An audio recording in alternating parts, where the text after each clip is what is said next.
As for Bato's current whereabouts, may chismis na umaalingasaw mula raw sa kampo ng mga kakampings at mismong si Attorney Jesus Falsis umano ang may tea na namataan daw ang jackpot na si Bato sa NAIA Terminal 3. If true, someone or some people must be held accountable.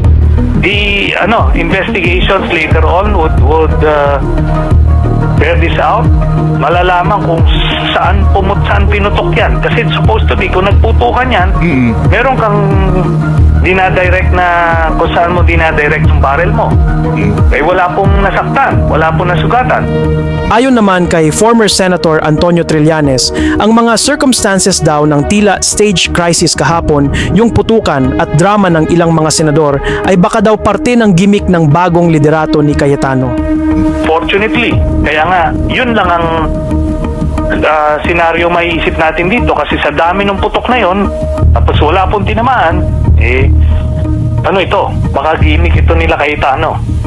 So again, the million-dollar question, hindi 10,000 ni Cayetano, is nasaan nga ba ang kalbong si Bato? Looks like we will be trying to find answers to that question in the coming days or even months. But why are you here, sir? Bakit po kayo nakapasok? Ayan kasi nandun sa Republic. Kung hindi ko papasok, ginahanap niyo ako. Di ba? Ngayon papasok ako, tatanungin niyo ako bakit ako pumapasok. But sir, may kinalaman sa pag-sir para makabulong ng Lahat yan, trabaho ng Senador.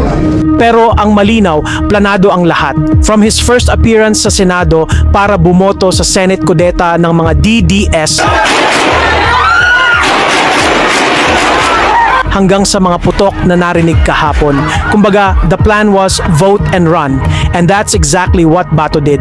Kaya ngiting tagumpay o ngiting aso ang mga hinayupak na ito ngayong araw.